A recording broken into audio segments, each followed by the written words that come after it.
Hello, नमस्कार दोस्तों। Welcome to my channel Nrityajit. तो भाई आज हम अपनी एनसीईआरटी एक्सप्लेनेशन सीरीज में लोकोमोशन एंड मूवमेंट चैप्टर का एपिसोड 3 यानी पार्ट 3 जो है स्टार्ट करने जा रहे हैं, जिसे हम कंटिन्यू करेंगे स्केलेटल सिस्टम के साथ। तो हमने इससे पहले वाले पार्ट में कॉन्ट्रैक्टाइल प्रोटीन जैसे एक्टिन मायोसिन के स्ट्रक्चर को जाना और किस तरीके से सार्कोमेयर जो है कॉन्ट्रैक्शन करता है उसको जाना। तो वहाँ हमने उसमें देखा था कि सेंट्रल नर्वस सिस्टम से मोटर न्यूरॉन जो है सिग्नल लेके आ रही थी और मोटर न्यूरॉन प्लस हमने देखा कि जो मसल सेल हैं वो मिलकर क्या बना रहे हैं, एक मोटर यूनिट फॉर्म कर रहे हैं। उनका जो जंक्शन था जिसे न्यूरोमस्कुलर जंक्शन कह रहे हैं, वहाँ पर मोटर न्यूरॉन एक सिग्नल जो है रिलीज करती है, दैट इज एसिटाइलकोलिन। एसिटाइलकोलिन जो है एक एक्शन पोटेंशियल जनरेट करता है पूरे सेल में, जिसकी वजह से सार्कोप्लाज्मिक रेटिकुलम से जो है कैल्शियम आयन जो है निकलते हैं। कैल्शियम आयन की अमाउंट जो है बढ़ती है, वहाँ वो कैल्शियम आयन जो है बाइंड करते हैं ट्रोपोनिन से। उसे बाइंड करने की वजह से वहाँ जो मायोसिन के लिए एक्टिव साइट है एक्टिन फिलामेंट पर, वो अनमास्क हो जाती है। फिर जो है मायोसिन एटीपी को हाइड्रोलाइज करता है, एनर्जी लेता है और जुड़ता है एक्टिन से और एक क्रॉस ब्रिज की फॉर्मेशन करता है। फिर उसके बाद उसे वो इनवर्ड पुश करता है, ए बैंड के सेंटर की तरफ पुश करता है एक्टिन को। फिर उसके बाद जो है वहाँ से एटीपी और ये इनऑर्गेनिक फॉस्फेट जो है निकल जाती हैं। फिर एक नया एटीपी बैंड होता है उससे। फिर नया एटीपी बैंड होने के बाद क्रॉस ब्रिज जो है ब्रोक होता है। फिर दोबारा से क्रॉस ब्रिज की नया एटीपी हाइड्रोलाइज होता है, दोबारा से क्रॉस ब्रिज फॉर्म होता है और यही प्रोसेस रिपीट होता है। इस तरीके से सार्कोमेयर का जो है कॉन्ट्रैक्शन यहाँ होता है। तो बस हमने कल यही सब देखा था। आज हम शुरुआत करते हैं स्केलेटल सिस्टम के साथ। तो पढ़ते हैं skeletal system. Skeletal system consist of framework of bone and a few cartilage. तो स्केलेटल सिस्टम जो है यहाँ बताया हुआ है कि बोन और कार्टिलेज से जो है मिलकर बना हुआ होता है। This system has a significant role in the movement shown by the body. जो मूवमेंट बॉडी के द्वारा दिखाए जाते हैं उनमें इस जो है सिस्टम यानी स्केलेटल सिस्टम का ये बहुत ही अहम रोल होता है। Imaging chewing food without jaw, ये सारी चीज़ें आप इमेज करके देखो कि जॉ नहीं है और फूड को कैसे चबाएंगे। Walking around without the limbs, limb bone नहीं है तो वॉक कैसे करेंगे। ये सारी चीज़ें इमेजिन करके देखो कितना मतलब अजीब होगा ये सब। Bone and cartilage are specialise connective tissue, जैसा कि हम जानते हैं बोन और कार्टिलेज दोनों ही कनेक्टिव टिश्यू हैं, स्पेशलाइज कनेक्टिव टिश्यू होते हैं। The former has very hard matrix due to calcium salt in it. जो फॉर्मर यानी बोन की बात करी जा रही है तो बोन की जो है मैट्रिक्स बहुत हार्ड होती है, क्योंकि उसमें जो है कैल्शियम सॉल्ट्स प्रेजेंट होती हैं। और लेटर यानी कार्टिलेज की बात करिए, ये प्लाएबल होती है, थोड़ी सॉफ्ट होती है, थोड़ी लचीली टाइप की होती है, क्योंकि इसमें कॉन्ट्रोवर्टेंट सॉल्ट प्रेजेंट होता है। इन ह्यूमन बींग्स की बात करें तो this system is made up of 206 bone and few cartilage. Human beings में देखें, एडल्ट ह्यूमन बींग में तो 206 जो है हड्डियाँ होती हैं और कुछ कार्टिलेज होती हैं, जॉइंट वगैरह या कहीं कहीं जहाँ जरूरत है। It is group into two principal division, the axial and the appendicular skeleton. अब ये पूरा स्केलेटन है, ये दो डिवीजन में डिवाइड है। एक तो आता है एक्सियल स्केलेटन और एक आता है अपेंडिकुलर स्केलेटन। एक्सियल स्केलेटन में टोटल बोन्स होती हैं 80 यानी 80 बोन्स होती हैं। अपेंडिकुलर स्केलेटन में जो है 126 बोन होती हैं, जिसमें 6 जो है आपकी गर्डल्स बोन होती हैं और 120 आपकी लिम्ब बोन्स होती हैं। और एक्सियल स्केलेटन में होती हैं 80 bones. Axial skeleton comprises 80 bones distributed along the main axis of the body, के main axis of the body में डिस्ट्रीब्यूट रहती हैं। देखो यहाँ ये सब, ये यहाँ तक ये सब एक्सेल स्केलेटन में पार्ट है। ये लिम्ब, यहाँ ये इनके गर्डल्स, यहाँ नीचे पेल्विक गर्डल्स और नीचे के लिम्स, ये सब जो है अपेंडिकुलर स्केलेटन में आते हैं। तो आप एक बेसिक समझ लो एक्सेल स्केलेटन अपेंडिकुलर स्केलेटन है क्या। तो ये main axis of the body में होता है the skull, vertebral column, sternum, ribs constitute the axial skeleton. ये स्कल, यहाँ ये वर्टिब्रल कॉलम पीछे, आगे ये फ्लैट बोन स्टर्नम और यहाँ एक रिब्स, पूरा रिब केज, ये सब जो है इस एक्सिल स्केलेटन का पार्ट होता है। स्कल की बात करें तो skull is composed of two, यहाँ दो पार्ट होते हैं, टू सेट्स ऑफ बोन होती हैं, that is cranial and facial. Cranial की बात करी गई है तो ये टोटल जो है स्कल में 22 बोन्स होती हैं। तो स्कल में है 22 बोन्स, जिसमें है क्रेनियल और फेशियल। ठीक है। क्रेनियल यानी क्रेनियम बोन ये ऊपर वाली हिस्सा है, यहाँ ये क्रेनियम बोन है, ये होती हैं 8 इस हिस्से में ऊपर वाले में। फेशियल बोन होती हैं 14, ठीक है, और टोटल बोन होती हैं 22 बोन्स। तो यहाँ देखो cranial bones are 8 in number, cranial bone जो है 8 होते हैं नंबर में। They form the hard protective covering around cranium for the brain, ये हार्ड प्रोटेक्टिव कवरिंग बनाती हैं ब्रेन के around. The facial region is made up of 14 skeletal element which form the frontal part of the skull। जो facial bone होती हैं वो 14 bone से जो है बनी होती हैं, जो कि स्कल का फ्रंटल पार्ट जो है फॉर्म करती हैं। A single U-shaped bone called hyoid is present at the base of the buccal cavity। अब buccal cavity के यहाँ बेस पे देखें तो एक सिंगल U-shaped bone होती है, इसे hyoid bone कहते हैं। Each middle ear contains 3 tiny bones, हर मिडल ईयर के पास, यहाँ मिडल अंदर देखें तो दोनों कान के पास 3 टाइनी बोन्स होती हैं। That is malleus incus stapes, जिसमें से हम स्टेपिस की बात करें तो ह्यूमन बॉडी की सबसे स्मॉलेस्ट बोन ये होती है। तो 3 बोन होती हैं, मेलियस इंकस स्टेपिस, यहाँ पे malleus incus stapes, collectively called ear ossicles, जिन्हें हम ईयर ऑसाइकल्स बोलते हैं। ये हम समझाता हूँ। तो हमने देखा कि स्कल रीजन में जो है 22 बोन्स होती हैं, जिनमें से 8 बोन्स हैं क्रेनियल बोन्स और 14 है फेशियल बोन्स। तो हम देखते हैं, ये है फ्रंटल बोन, यहाँ ये है फ्रंटल बोन, फ्रंटल बोन है एक, तो फ्रंटल बोन एक है।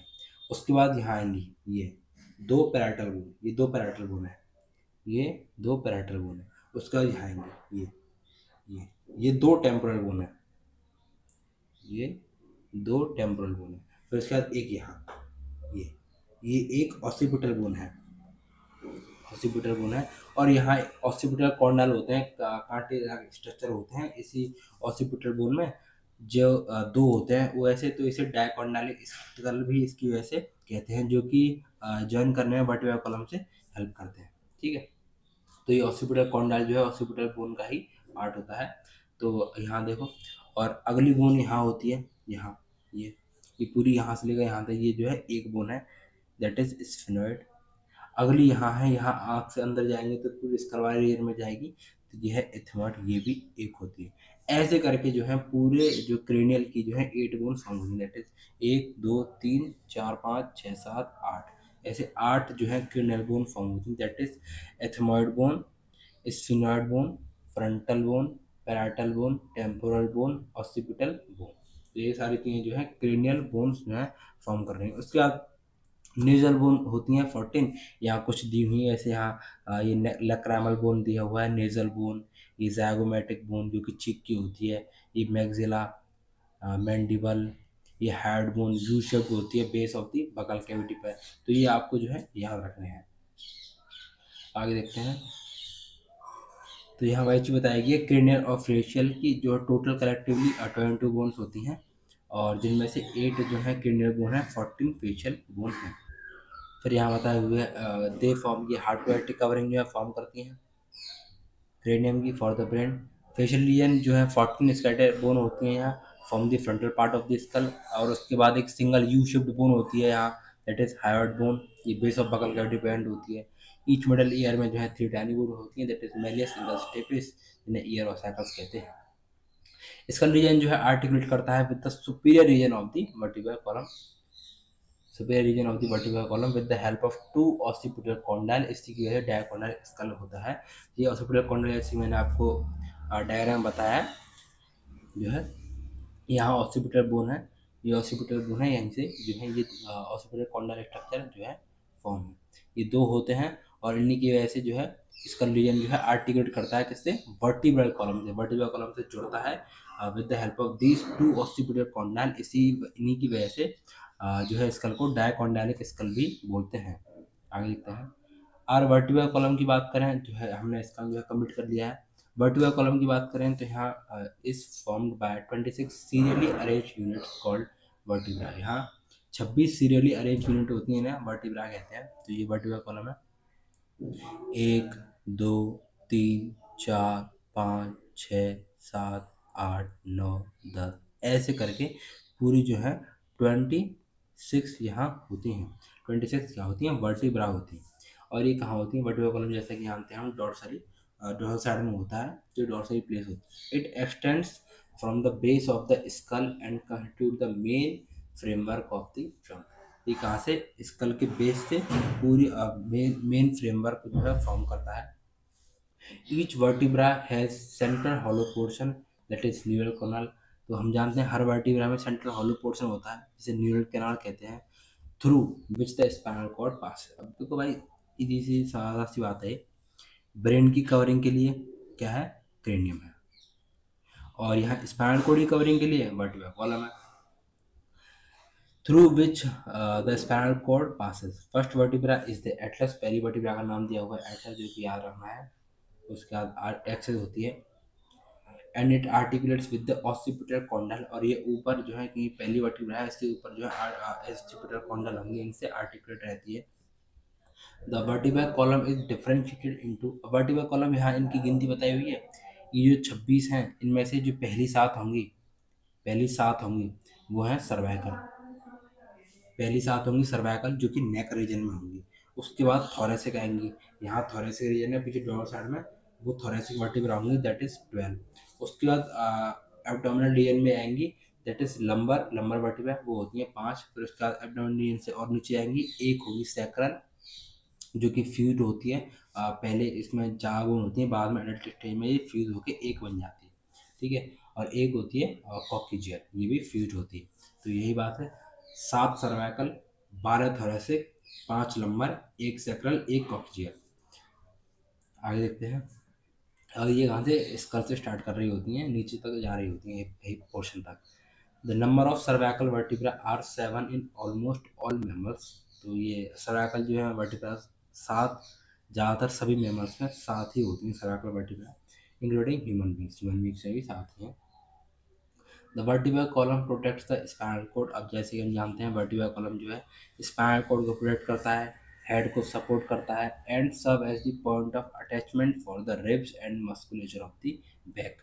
बैक का मस्कुलेचर फॉर्म करता है, और रिब्स ये यहाँ से जा रही हैं स्टर्नम छोड़ के, ये पीछे जो है बैक में अटैचमेंट के लिए एक पॉइंट प्रोवाइड कराता है। तो इसी वर्टिब्रा से जो है रिब्स जो है अटैच होती हैं बैक साइड में। Sternum is a flat bone on the ventral mid line of thorax. अभी जैसा कि हम जानते हैं ये सब थोरैक्स कैविटी है, यहाँ ये वेंट्रल मिड लाइन है, ये वेंट्रल मिड लाइन है, यहीं पे होती है स्टर्नम, यहाँ से लेकर यहाँ तक ये एक फ्लैट बोन होती है बिल्कुल। तो यहाँ स्टर्नम है जो कि एक फ्लैट बोन है, कहाँ है, ventral mid line of thorax में। There are 12 pair of ribs. तो रिब्स के कितने पेयर होते हैं, तो 12 पेयर्स ऑफ रिब्स होती हैं, ठीक है। वो ये जुड़ी होती हैं, जॉइंट यहाँ, फिर पीछे यहाँ वर्टिब्रा कॉलम जुड़ी हुई है, फिर यहाँ, फिर पीछे यहाँ वर्टिब्रा कॉलम जुड़ी हुई है, ऐसे जो है 12 पेयर होते हैं, ठीक है। ये एक पेयर हो गया, ये दूसरा पेयर हो गया, ऐसे जो है 12 पेयर होते हैं, जिनमें से हम शुरू के जो है 7 पेयर की बात करें, 7 पेयर्स की बात करें, स्टार्टिंग के 7 पेयर्स की बात करें, तो वो होती हैं ट्रू रिब्स। स्टार्टिंग के 7 पेयर्स यानी 14 रिब्स की बात करें तो वो ट्रू रिब्स होती हैं। उसके बाद 8th 9th और 10th की पेयर की बात करें तो ये जो है फॉल्स रिब होती हैं, ठीक है। तो हमने यहाँ देखा कि उसके बाद जो है 8th 9th 10th जो है जुड़ रही होती हैं 7th से। अभी हम आगे पढ़ेंगे तो आप समझ जाओगे। तो there are 12 pairs of ribs, each rib is thin flat bone connected dorsally to the vertebra column and ventrally to the sternum. तो हर रिब की जो एक थिन फ्लैट बोन होती है वो डॉर्सली जुड़ रही होती है वर्टिब्रा कॉलम से, बैक कार्ड वर्टिब्रा कॉलम से, और वेंट्रली जुड़ रही होती है स्टर्नम से। It has 2 articulation surfaces on it's dorsal and. Dorsal and पे आते हैं तो इसके ऐसे 2 आर्टिकुलेशन सरफेस होते हैं डॉर्सल एंड पे, 2 आर्टिकुलेशन सरफेस होते हैं एक रिब में। तो इसी की वजह से इसे बायसेफेलिक कहते हैं। तो रिब्स को क्या कहते हैं, बायसेफेलिक कहते हैं, क्योंकि क्यों कहते हैं, क्योंकि इसके 2 आर्टिकुलेशन सरफेस होते हैं डॉर्सल से जो है वर्टिब्रा कॉलम से जुड़ने के लिए। आगे चलते हैं। First 7 pair of ribs are called true ribs. पहले 7 पेयर जो है ट्रू रिब्स होती हैं, क्योंकि ट्रू रिब्स क्यों है, क्योंकि ये प्रॉपर तरीके से आगे स्टर्नम से अटैच हैं और पीछे वर्टिब्रा कॉलम से अटैच हैं प्रॉपर तरीके से। Dorsally they are attach to the thoracic vertebra, thoracic vertebra से अटैच है, जो कि 12 वर्टिब्रा है, 12 पेयर्स ऑफ रिब्स हैं। Dorsally they are attach to the thoracic vertebra and ventrally connected to the sternum, और वेंट्रली कनेक्टेड है sternum से। With the help of hyaline cartilage. यहाँ ये देख सकते हो, ये हाइलिन कार्टिलेज है, ब्लू कलर में दिखाई हुई है, ठीक है। इसकी वजह से ये आगे जो है जॉइन हो रखी हैं, आगे जॉइन हो रखी हैं स्टर्नम से, और पीछे जॉइन हो रखी हैं वर्टिब्रल कॉलम से। उसके बाद हम 8th 9th 10th पेयर की बात करें तो ये रिब्स जो है डायरेक्टली स्टर्नम से अटैच नहीं होती, बल्कि ये 7th से ही कनेक्ट हो रही होती है। ये देखो 8th 9th 10th ये 7th से कनेक्ट है, 7th से कनेक्ट है। तो इन्हें जो है फॉल्स रिब कहते हैं। Articulate directly with the sternum, ये जो है वर्टिब्रल कॉलम से तो जो है अटैच है, बट ये डू नॉट आर्टिकुलेट, ये डायरेक्टली स्टर्नम से जो नहीं जुड़ती, but join the 7th rib with the help of hyaline cartilage. But ये 7th रिब से एक हाइलिन कार्टिलेज की मदद से जो है जुड़ रही होती है। दीज आर कॉल्ड वर्टिब्रोकॉन्ड्रल रिब, यानी फॉल्स रिब। तो ये बात याद रखनी है कि जो 8th 9th 10th पेयर और रिब्स होती हैं, इन्हें हम फॉल्स रिब या वर्टिब्रोकॉन्ड्रल रिब्स बोलते हैं। लास्ट दो पेयर की बात करें, यानी 11th और 12th पेयर की बात करें, तो ये रिब्स जो है कनेक्टेड नहीं रहती वेंट्रल साइड में। वेंट्रल साइड में ये बस दो साइड में कनेक्ट है, वेंट्रल साइड में कहीं कनेक्ट नहीं है, तो इन्हें कहते हैं फ्लोटिंग रिब्स। आजकल सर्जरी वगैरह भी करवा रही हैं बहुत सारी एक्ट्रेस, तो क्या करती हैं, इन्हीं रिब्स को निकलवा देती हैं, जिससे यहाँ बहुत पतली कमरिया जो है बन जाए उनकी बढ़िया। तो इसे ही करवा रही हैं, ये प्रोटेक्शन वगैरह के लिए होती है। पर भाई दिखावे का ज़माना है, क्या किया जाए। तो यहाँ यही ये फ्लोटिंग रिब्स हैं, इन फ्लोटिंग रिब्स को जो है करवा के निकलवा देती हैं। थोरेसिक वर्टिब्रा की बात करें, रिब्स की बात करें, स्टर्ना की बात करें, तो ये टुगेदर मिलके जो है रिब केज फॉर्म करते हैं। थोरेसिक वर्टिब्रा यानी 12 रिब्स, यानी 12 पेयर्स रिब्स। स्टर्नम ये पूरा एक जो है केज लाइक स्ट्रक्चर फॉर्म करते हैं, जिसे बोलते हैं रिब केज। तो यहाँ पूरा ये दिखाया हुआ है। ये एक थिन फ्लैट, ये फ्लैट बोन है, इसे कहते हैं स्टर्नम, जैसे कि यहाँ दिखा हुआ है, इसे स्टर्नम बोलते हैं। ये पहला पेयर, ये दूसरा पेयर, ये तीसरा पेयर, ऐसे करके जो पहले 7 पेयर हैं ये ट्रू रिब्स हैं। ट्रू रिब्स क्यों हैं? क्योंकि ये आगे और पीछे जो है हाइलिन कार्टिलेज की वजह से प्रॉपर जो है अटैच है। उसके बाद 8th 9th 10th पेयर जो है डायरेक्टली अटैच नहीं होते स्टर्नम से, बल्कि 7th पेयर रिब से जो है अटैच रहते हैं with the help of hyaline cartilage, जैसे कि देख सकते हो। उसके बाद 11th और 12th पेयर की बात करें, तो ये आगे वेंट्रल साइड में किसी भी चीज़ से कनेक्ट नहीं है, तो इन्हें फ्लोटिंग रिब्स कहते हैं। एक और बात याद रखनी है, फॉल्स रिब को हम वर्टिब्रोकॉन्ड्रल रिब्स भी बोलते हैं। आगे चलते हैं, तो यहाँ ये देख लिया हमने, सर्वाइकल वर्टिब्रा 7 होती हैं, उसके बाद थोरेसिक वर्टिब्रा 12 होती हैं, लंबर वर्टिब्रा जो है 5 होती हैं। यहाँ ये इनवर्टिब्रल डिस्क दिखाई हुई है, उसके बाद ये सैक्रम कॉक्सियल ये एक होती है। आगे चलते हैं। The bones of the limbs along with their girders constitute the appendicular skeleton. अब मैंने बताया जो लिम्ब बोन्स होती हैं, हाथ पैरों की जो बोन्स होती हैं उन्हें लिम्ब बोन्स बोलते हैं, और वो गर्डल्स के साथ मिलकर, मतलब यहाँ ये जॉइंट की बोन है, पेक्टोरल गर्डल और पेल्विक गर्डल, इनके साथ मिलकर जो है अपेंडिकुलर स्केलेटन जो है पूरा तैयार होता है। जिसमें से हम हर लिम्ब की बात करें तो हर लिम्ब में 30-30 बोन होती है, 30 इस लिम्ब में, 30 इसमें, 30 नीचे वाले में और 30 इसमें, ठीक है। तो ऐसे 30-30 जो है बोन हर लिम्ब में प्रेजेंट होती हैं, और क्योंकि 120 है तो 30-30-30 जो है 120 हो गई, और पूरी 126 होती हैं, और 6 जो है गर्डर्स होते हैं। Each limb is made of 30 bones. The bone of the hand, fore limb are humerus. अब हैंड की बात करिए तो फोर लिम्ब ये है humerus, radius ulna, carpals wrist bone 8 number, metacarpals 5, phalanges 14। तो बताता हूँ मैं, ये यहाँ पर ये है ह्यूमेरस बोन, यहाँ पे एक बोन होती है, ये होती है ह्यूमेरस बोन, एक यहाँ बोन होती है ह्यूमेरस। फिर उसके बाद यहाँ फिंगर के थंब की साइड से देखो तो यहाँ पे एक बोन जा रही होती है, थंब की साइड से ऊपर, थंब की साइड से देखो यहाँ, तो ये होती है रेडियस। इसके यहाँ पीछे ये होती है अल्ना, ठीक है, तो रेडियस अल्ना। फिर यहाँ हम रेस्ट में बात करें कलाई में, तो यहाँ 8 बोन होती हैं, तो रेस्ट बोन होती हैं कार्पल्स, जिन्हें बोलते हैं कार्पल्स होती हैं, जो कि होती हैं 8 नंबर में।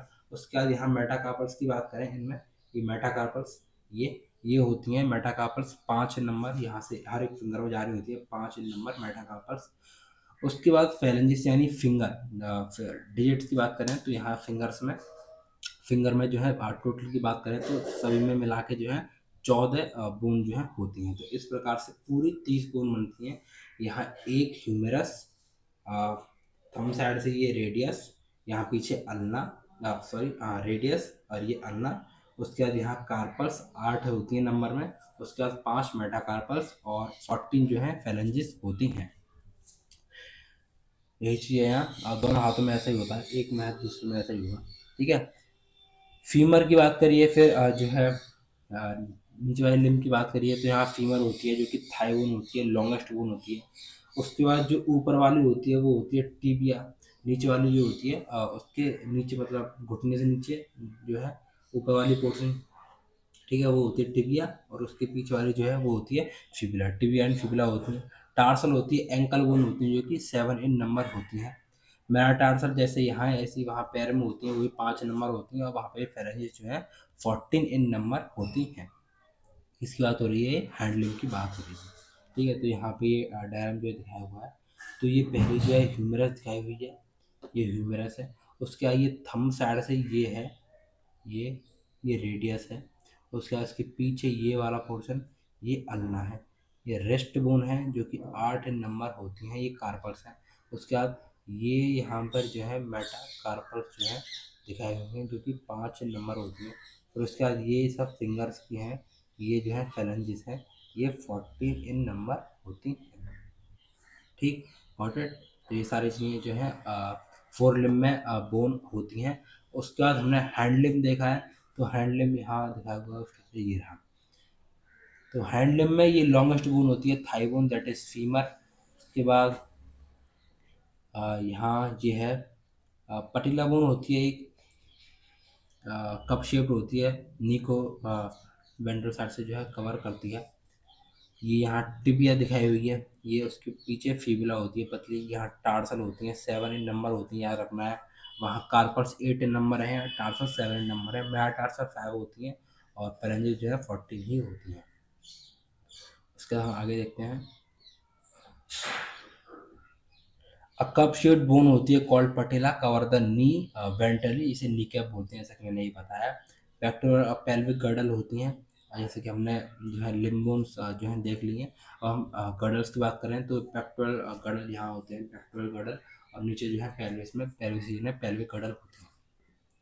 Help in the articulation of upper and the lower limb, यही आर्टिकुलेशन में हेल्प करते हैं अपर और लोअर लिम्ब के, किससे? एक्सेल स्केलेटन से, respectively with the axial skeleton से। एक्सेल स्केलेटन से ये जोड़ते हैं लिम्ब बोन्स को। ठीक है, क्या चीज? Pectoral pelvic girdle. Each girdle is formed of 2 halves, हर गर्डल जो है 2 हाफ से बना हुआ होता है। हम यहाँ पेक्टोरल गर्डल की बात करें तो एक हाफ यहाँ है, एक हाफ यहाँ है। हम पेल्विक गर्डल की बात करें तो एक हाफ एक साइड, एक हाफ एक side. Each half of the pectoral girdle consist of clavicle and scapula. हम हर जो है पेक्टोरल गर्डल के हर हाफ की बात करें तो एक हाफ जो है किससे बना हुआ है? स्कैपुला और क्लेविकल से जो है बना हुआ है। ये क्लेविकल जैसे आप जिससे आजकल ब्यूटी वॉइंग बोला जाता है, ये क्लेविकल। और यहाँ पीछे जो ट्रायंगुलर शेप स्ट्रक्चर होता है यहाँ पीछे, वो होती है स्कैपुला। ठीक है। तो हर पेक्टोरल गर्डल का हाफ जो है क्लेविकल और स्कैपुला से जो है मिलकर बना हुआ होता है। स्कैपुला जो है लार्ज ट्रायंगुलर फ्लैट बोन होती है जो कहाँ प्रेजेंट है? पीछे डोर्सल साइड में प्रेजेंट होती है। ठीक है, डोर्सल पार्ट में ये प्रेजेंट होती है ऑफ द थोरैक्स। ये थोरैक्स रीजन है पूरा, यहाँ डोर्सल साइड में प्रेजेंट है स्कैपुला। सेकंड की बात करें बिटवीन द कहाँ होती है? थोरैक्स, थोरैक्स में between the second and the seventh rib. Second और सेवंथ रिब की हम जब पोजीशन देखें तो उनके बीच में कहीं ये जो है स्कैपुला प्रेजेंट होती है। ये याद रखना है पॉइंट, बहुत क्वेश्चन पूछते हैं इससे। Between the second and the seventh rib कहाँ प्रेजेंट होती है? Dorsal flat triangular body of scapula is slightly elevated ridge called the spine, which projects as a flat expanded process called the acromion। तो पहले भाई यहाँ ये देख लो। तो ये है क्लेविकल। ठीक है, डोर्सल साइड में सेकंड और सेवंथ रिब के बीच में ये है स्कैपुला। ठीक, ये क्लेविकल हो गए, फिर ये स्कैपुला हो गए। अब देखते हैं, अब यहाँ बताया हुआ है the dorsal flat triangular body of scapula is slightly elevated ridge, ठीक है। उसके बाद से एक स्लाइटली एलिवेटेड उठी हुई रिज होती है called the spine which projects as a flat expanded process called the acromion, ठीक है। जो एक एलिवेटेड रिज होती है इसे कहते हैं स्पाइन, ठीक है। वो प्रोजेक्ट करके रखती है, उठी हुई रहती है किस एक फ्लैट बोन की तरह और एक्सपेंडेड प्रोसेस, और इस प्रोसेस को बोलते हैं एक्रोमियन। वो एक एक्रोमियन लाइक स्ट्रक्चर जो है फॉर्म करती है। क्लेविकल जो है आर्टिकुलेट करती है इसी रीजन, तो यहाँ एक रीजन देखो, ये यहाँ ये एक उठा हुआ स्पाइन रीजन जो है स्पाइन बोन है, ये एक उठी हुई फॉर्म कर रही है एक्रोमियन, यहीं से जुड़ रही है ये क्लेविकल, इसी पॉइंट से जुड़ रही है क्लेविकल से, ठीक है।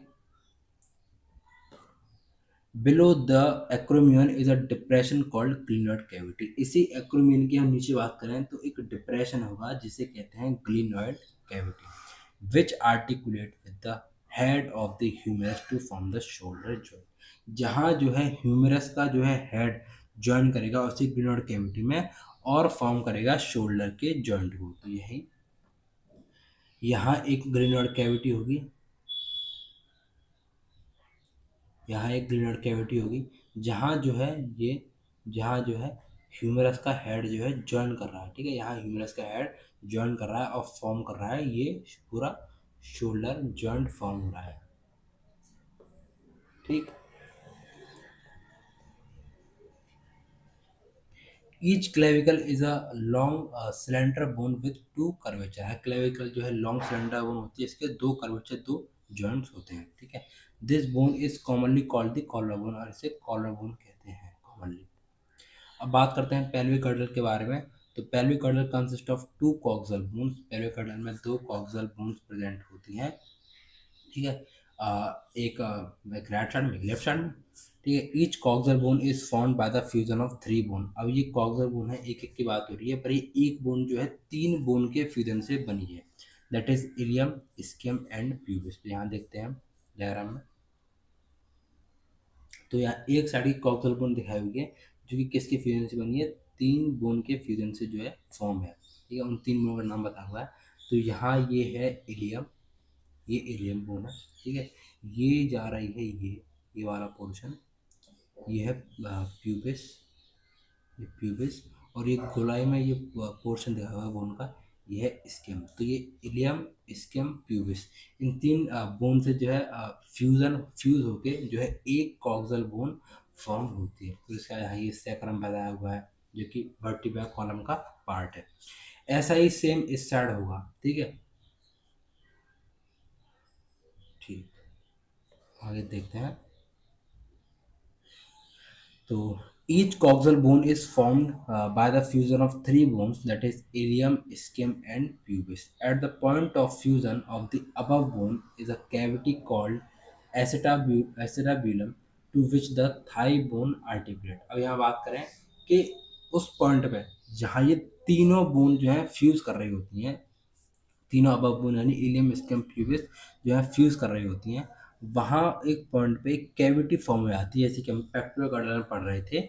वहाँ ग्लिनॉइड कैविटी जो है एक फॉर्म हो रही थी, एक्रोमियन की वजह से ग्लिनॉइड कैविटी फॉर्म हो रही थी, जहाँ से जो है ह्यूमरस जो है ह्यूमरस का अपर पार्ट जो है ज्वाइन कर रहा था और शोल्डर जॉइंट फॉर्म कर रहा था। ऐसे ही यहाँ इन तीनों बोन हैं जहाँ जिस पॉइंट पे फ्यूज कर रही हैं वहाँ एक कैविटी फॉर्म होती है, दैट इज एस्टाब्यूलम कैविटी, जहाँ क्या करता है थाई बोन जो है यानी फीमर जो है आर्टिकुलेट करती है। क्या हुआ है, ठीक है। तो फीमर जो है यहाँ आर्टिकुलेट कर रही है, तो मतलब ये पॉइंट है, यहाँ पर इलियम स्कियम और प्यूबिस तीनों बोन जो है ज्वाइन कर रही हैं, यहीं ये कैविटी फॉर्म हो रही है, दैट इज एस्टाबिलम कैविटी, और यहीं रीजन पे जो है फीमर जो है आर्टिकुलेट कर रही है। आगे देखते हैं। The two halves of the pelvic girdle meet ventrally to form the pubic symphysis containing fibrous cartilage। अब ये दो हाफ हैं, ये ऐसा ही हाफ एक यहाँ होगा और ये वेंट्रली यहाँ जुड़ेगा, ठीक है, यहाँ जुड़ेगा वेंट्रल साइड में, इसे कहते हैं प्यूबिक सिम्फाइसिस। यहाँ लिखा हुआ है प्यूबिक सिम्फाइसिस इसे बोलते हैं, और ये किसके लिए बना हुआ होता है, फाइब्रस कार्टिलेज की वजह से बना हुआ होता है। प्यूबिक सिम्फाइसिस ये याद रखना है, फाइब्रस कार्टिलेज की वजह से जो है बना हुआ होता है। आगे चलते हैं। अब बात करते हैं हम जॉइंट्स की। तो जॉइंट्स वैसे शोल्डर जॉइंट्स वही सब जो है एक तरीके से फलक्रम का काम करते हैं, जो कि आपने फिजिकल एजुकेशन देखा है कैसे।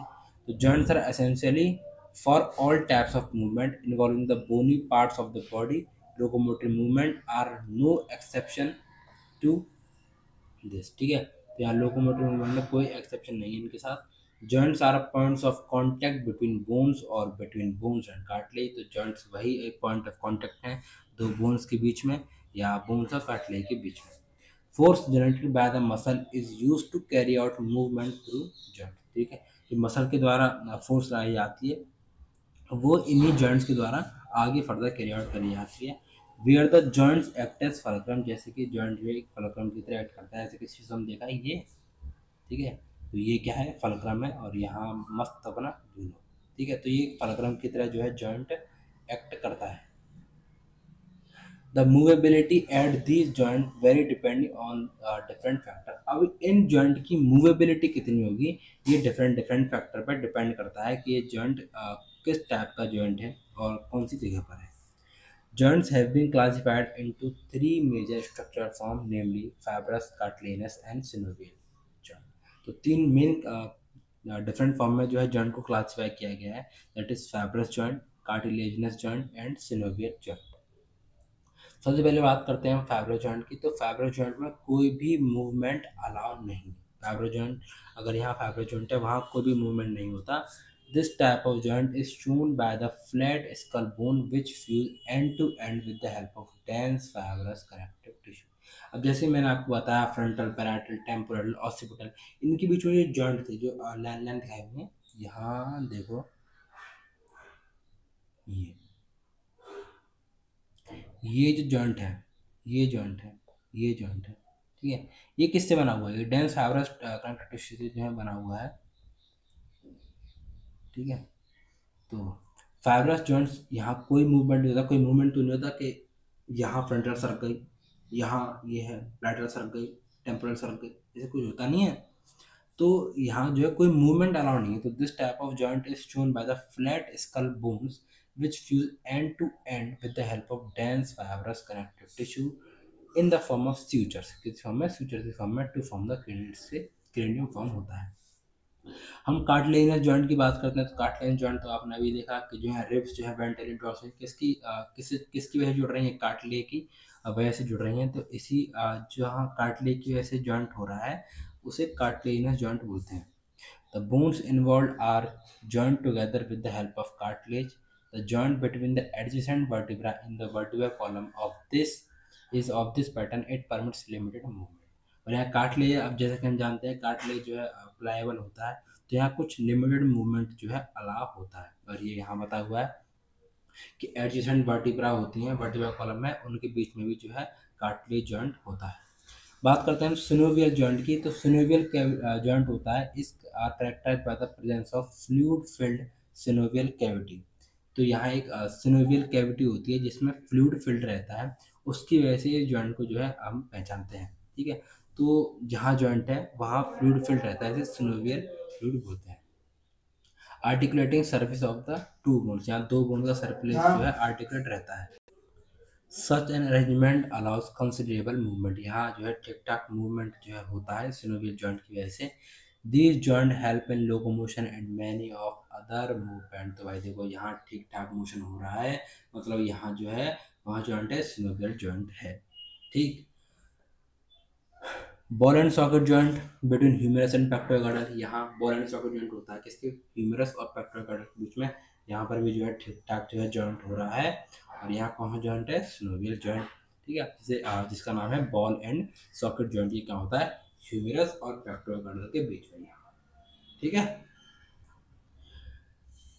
हिंज जॉइंट की बात करें तो ये नी में होता है, नी जॉइंट होता है, ठीक है, नी में होता है। और यहाँ पर भी होता है नी में, और यहाँ पाइवट जॉइंट की बात करें ये होता है एटलस और एक्सिस के बीच में। ये एटलस और एक्सिस के बीच में जो होता है वो पाइवट जॉइंट होता है।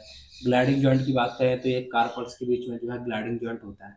सैडल जॉइंट की बात करें तो ये कार्पल और मेटाकार्पल ऑफ थंब के बीच में। ये मेटाकार्पल है, ठीक है, थंब की, और यहाँ कार्पल, इनके बीच में जो जॉइंट होता है उसे कहते हैं सैडल जॉइंट। ठीक है, ये कुछ एग्जांपल दिए हुए हैं जॉइंट्स के। उसका हम डिसऑर्डर पढ़ते हैं कुछ, और ये चैप्टर होता है एंड।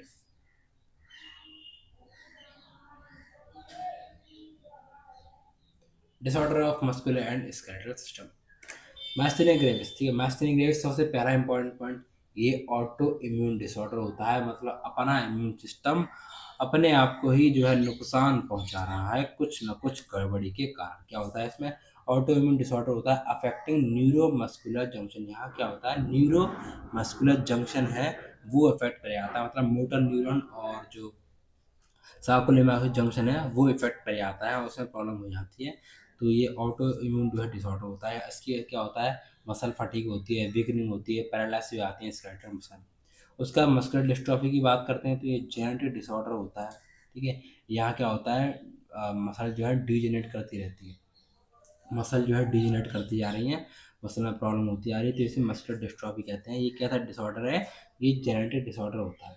टिटेनिया की बात करें तो यहाँ जो है ये जब डिसऑर्डर होता है जब कैल्शियम आयन की जो है बॉडी फ्लूइड में कैल्शियम आयन की कमी हो जाती है, लो कैल्शियम आयन हो जाता है, इसकी वजह से वाइल्ड कॉन्ट्रैक्शन होता है, बहुत रैपिड कॉन्ट्रैक्शन जो है मसल में होने लग जाता है। ठीक है, रैपिड स्पैस्म यानी वाइल्ड कॉन्ट्रैक्शन होता है, किसकी वजह से? लो कैल्शियम आयन की वजह से बॉडी फ्लूइड। उसके बाद बात करते हैं हम अर्थराइटिस की। तो अर्थराइटिस में क्या होता है, जॉइंट्स में सूजन आ जाती है, इन्फ्लामेशन ऑफ जॉइंट्स हो जाता है। ऑस्टियोपोरोसिस जो है एज रिलेटेड डिसऑर्डर होता है, उम्र बढ़ती जाती है और ये डिसऑर्डर होता है। क्यों होता है? ज़्यादातर ये मूवमेंट्स देखने के लिए पाया जाता है क्योंकि उम्र बढ़ने के साथ साथ ईस्ट्रोजन की जो है मात्रा कम होने लग जाती है, और ईस्ट्रोजन की मात्रा कम होने की वजह से जो है बोन मास जो है डिक्रीज होने लगता है, और बोन मास डिक्रीज होने की वजह से फ्रैक्चर के चांसेस जो हैं ज़्यादा बने रहते हैं। Decrease level of oestrogen is a common cause. यहाँ इसकी जो कॉमन कॉज है वो है एस्ट्रोजन की कमी के कारण। ठीक है, उसके बाद हम गॉट की बात करें तो ये भी एक तरीका का अर्थराइटिस ही होता है, बट यहाँ अर्थराइटिस यहाँ इन्फ्लामेशन हो गई जॉइंट्स में, किसकी वजह से? Due to accumulation of uric acid crystal, uric acid के क्रिस्टल की अक्यूमुलेशन हो गई जॉइंट्स में, उसकी वजह से जो है इन्फ्लामेशन हो गई। ठीक है, तो ये अर्थराइटिस की फॉर्म में दैट इज गाउट। तो भाई इसके साथ जो है लोकोमोशन एंड मूवमेंट चैप्टर का होता है एंड। मिलते हैं एक नए खूबसूरत चैप्टर के साथ। कोई भी डाउट आया हो तो कमेंट करके जरूर बताना। चैप्टर को थोड़ा जल्दी जल्दी किया, मतलब पार्ट को जल्दी नहीं, ठीक है भाई, 37 मिनट में थोड़ा स्केलेटल सिस्टम का पार्ट किया है। ठीक है, एक लाइन जो है कवर कर दी गई है। फिर भी कोई डाउट आया हो तो कमेंट करके जरूर बताना। वीडियो पसंद आई हो तो लाइक करना और शेयर करना भाई दोस्तों को। ठीक है, और मिलते हैं नेक्स्ट पार्ट के साथ। Thank you very much, bye bye.